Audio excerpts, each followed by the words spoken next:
Of all the different issues we face, 3 problems pose existential challenges to our species. These 3 existential challenges are nuclear war, ecological collapse, and technological disruption. We should focus on them. Now, nuclear war and ecological collapse are already familiar threats, so let me spend some time explaining the less familiar threat posed by technological disruption.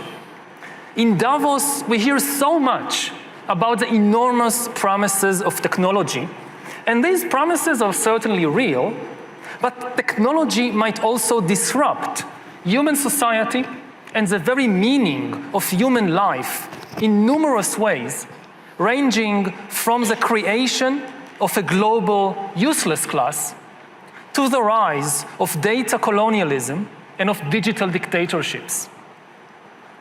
First, we might face upheavals on the social and economic level. Automation will soon eliminate millions upon millions of jobs, and while new jobs will certainly be created, it is unclear whether people will be able to learn the necessary new skills fast enough. Suppose you're a 50-year-old truck driver, and you just lost your job to a self-driving vehicle. Now, there are new jobs in designing software or in teaching yoga to engineers. But how does a 50-year-old truck driver reinvent himself or herself as a software engineer or as a yoga teacher? And people will have to do it not just once, but again and again throughout their lives, because the automation revolution will not be a single watershed event following which the job market will settle down into some new equilibrium. Rather, it will be a cascade of ever bigger disruptions, because AI is nowhere near its full potential. All jobs will disappear, new jobs will emerge, but then the new jobs will rapidly change and vanish. Whereas in the past, humans had to struggle against exploitation, in the 21st century, the really big struggle will be against irrelevance. And it's much worse to be irrelevant than to be exploited. Those who fail in the struggle against irrelevance would constitute a new useless class. People who are useless, not from the viewpoint of their friends and family, of course, but useless from the viewpoint of the economic and political system. And this useless class will be separated by an ever-growing gap from the ever more powerful elite. The AI revolution might create unprecedented inequality, not just between classes, but also between countries. In the 19th century, a few countries, like Britain and Japan, industrialized first, and they went on to conquer and exploit most of the world. If we aren't careful, the same thing will happen in the 21st century with AI. We are already in the midst of an AI arms race, with China and the USA leading the race, and most countries being left far, far behind.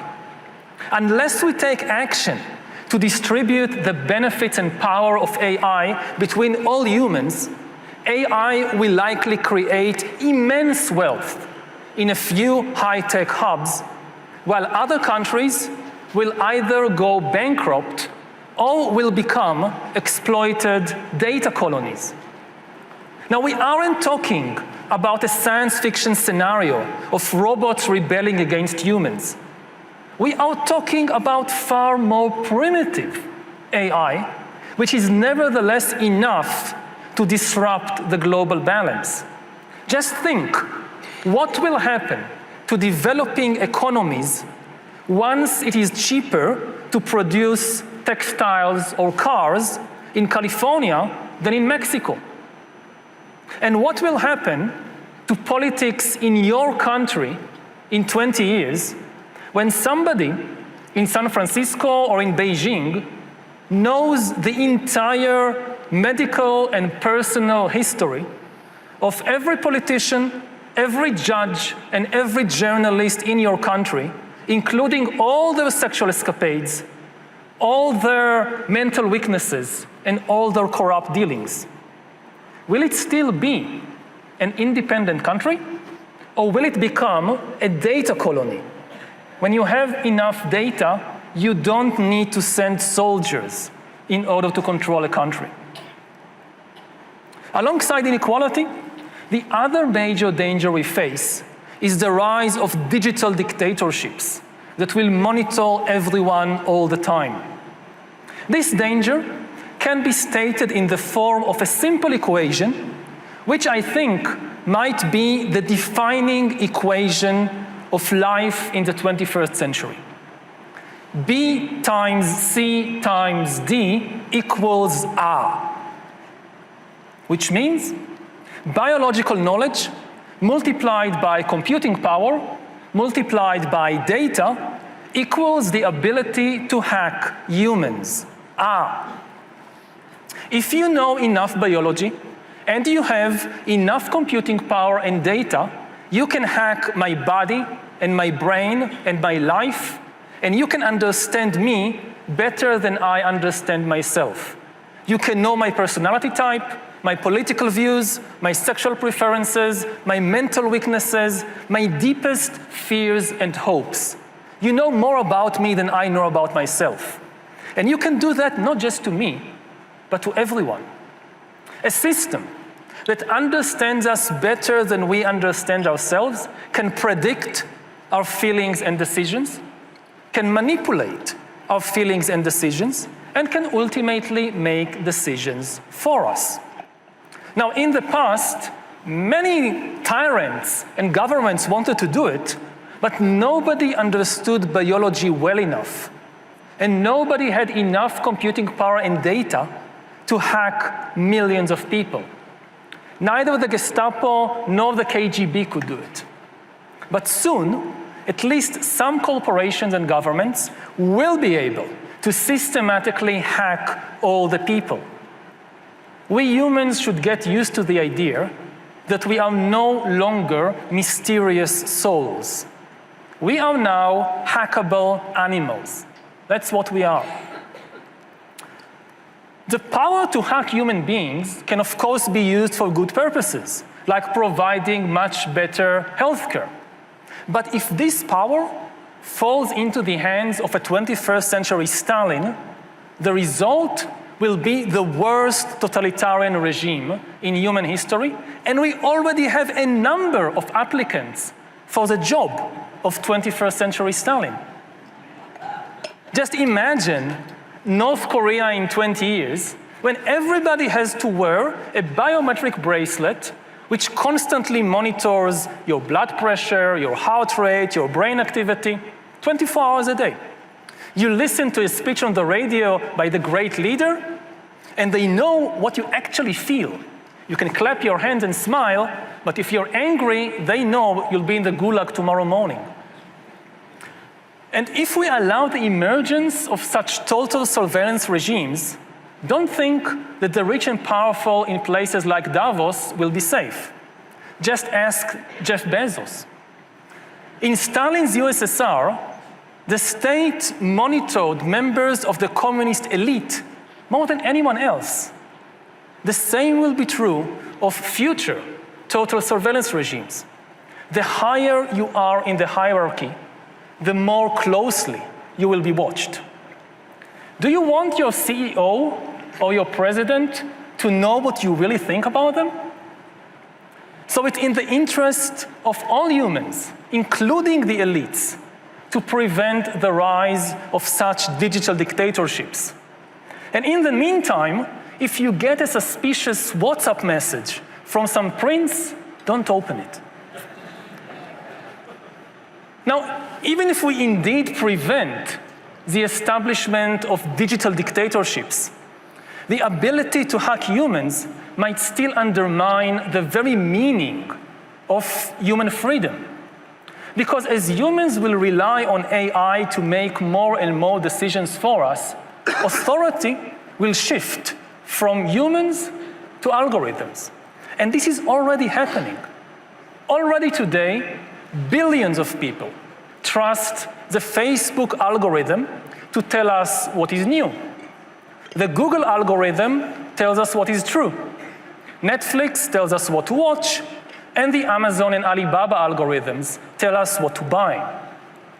In the not so distant future, similar algorithms might tell us where to work and whom to marry, and also decide whether to hire us for a job, whether to give us a loan, and whether the central bank should raise the interest rate. And if you ask why you were not given a loan, or why the bank didn't raise the interest rate, the answer will always be the same. Because the computer says no. And since the limited human brain lacks sufficient biological knowledge, computing power, and data, humans will simply not be able to understand the computer's decisions. So even in supposedly free countries, humans are likely to lose control over our own lives and also lose the ability to understand public policy. Already now, how many humans really understand the financial system? Maybe 1%, to be very generous. In a couple of decades, the number of humans capable of understanding the financial system will be exactly 0. Now, we humans are used to thinking about life as a drama of decision-making. What will be the meaning of human life when most decisions are taken by algorithms? We don't even have philosophical models to understand such an existence. The usual bargain between philosophers and politicians is that philosophers have a lot of fanciful ideas, and politicians patiently explain that they lack the means to implement these ideas. Now we are in an opposite situation. We are facing philosophical bankruptcy. The twin revolutions of infotech and biotech are now giving politicians and business people the means to create heaven or hell, but the philosophers are having trouble conceptualizing what the new heaven and the new hell will look like. And that's a very dangerous situation. If we fail to conceptualize the new heaven quickly enough, we might be easily misled by naive utopias. And if we fail to conceptualize the new hell quickly enough, we might find ourselves entrapped there with no way out. Finally, technology might disrupt not just our economy and politics and philosophy, but also our biology. In the coming decades, AI and biotechnology will give us godlike abilities to re-engineer life and even to create completely new life forms. After 4 billion years of organic life shaped by natural selection, we are about to enter a new era of inorganic life shaped by intelligent design. Our intelligent design is going to be the new driving force of the evolution of life. And in using our new divine powers of creation, we might make mistakes on a cosmic scale. In particular, governments, corporations, and armies are likely to use technology to enhance human skills that they need, like intelligence and discipline, while neglecting other human skills, like compassion, artistic sensitivity, and spirituality. The result might be a race of humans who are very intelligent and very disciplined, but lack compassion, lack artistic sensitivity, and lack spiritual depth. Of course, this is not a prophecy. These are just possibilities. Technology is never deterministic. In the 20th century, people used industrial technology to build very different kinds of societies. fascist dictatorships, communist regimes, liberal democracies. The same thing will happen in the 21st century. AI and biotech will certainly transform the world, but we can use them to create very different kinds of societies. And if you're afraid of some of the possibilities I've mentioned, you can still do something about it. But to do something effective, we need global cooperation. All the three existential challenges we face are global problems that demand global solutions. Whenever any leader says something like, "My country first," we should remind that leader that no nation can prevent nuclear war or stop ecological collapse by itself. And no nation can regulate AI and bioengineering by itself. Almost every country will say, "Hey, we don't want to develop killer robots or to genetically engineer human babies. We are the good guys. But we can't trust our rivals not to do it. So we must do it first." If we allow such an arms race to develop in fields like AI and bioengineering, it doesn't really matter who wins the arms race. The loser will be humanity. Unfortunately, just when global cooperation is more needed than ever before, some of the most powerful leaders and countries in the world are now deliberately undermining global cooperation. Leaders like the US president tell us that there is an inherent contradiction between nationalism and globalism, and that we should choose nationalism and reject globalism. But this is a dangerous mistake. There is no contradiction between nationalism and globalism, because nationalism isn't about hating foreigners. Nationalism is about loving your compatriots.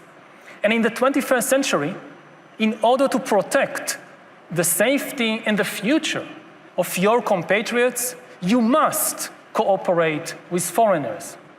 So in the 21st century, good nationalists must be also globalists. Now, globalism doesn't mean establishing a global government, abandoning all national traditions, or opening the border to unlimited immigration. Rather, globalism means a commitment to some global rules. Rules that don't deny the uniqueness of each nation, but only regulate relations between nations. And a good model is the Football World Cup. The World Cup is a competition between nations, and people often show fierce loyalty to their national team. But at the same time, the World Cup is also an amazing display of global harmony. France can't play football against Croatia unless the French and Croatians agree on the same rules for the game. And that's globalism in action. If you like the World Cup, you're already a globalist. Now, hopefully, nations could agree on global rules, not just for football, but also for how to prevent ecological collapse, how to regulate dangerous technologies, and how to reduce global inequality. How to make sure, for example, that AI benefits Mexican textile workers and not only American software engineers. Now, of course, this is going to be much more difficult than football, but not impossible. Because the impossible, well, we have already accomplished the impossible. We have already escaped the violent jungle in which we humans have lived throughout history. For thousands of years, humans lived under the law of the jungle in a condition of omnipresent war. The law of the jungle said that for every 2 nearby countries, there is a plausible scenario that they will go to war against each other next year. Under this law, peace meant only the temporary absence of war. When there was peace between, say, Athens and Sparta, or France and Germany, it meant that now they are not at war, but next year they might be. And for thousands of years, people had assumed that it was impossible to escape this law. But in the last few decades, humanity has managed to do the impossible, to break the law, and to escape the jungle. We have built the rule-based, liberal global order that, despite many imperfections, has nevertheless created the most prosperous and most peaceful era in human history. The very meaning of the word peace has changed. Peace no longer means just the temporary absence of war. Peace now means the implausibility of war. There are many countries in the world which you simply cannot imagine going to war against each other next year, like France and Germany. There are still wars in some parts of the world. I come from the Middle East, so believe me, I know this perfectly well. But it shouldn't blind us to the overall global picture. We are now living in a world in which war kills fewer people than suicide, and gunpowder is far less dangerous to your life than sugar. Most countries, with some notable exceptions like Russia, don't even fantasize about conquering and annexing their neighbors, which is why most countries can afford to spend maybe just about 2% of their GDP on defense, while spending far, far more on education and healthcare. This is not a jungle.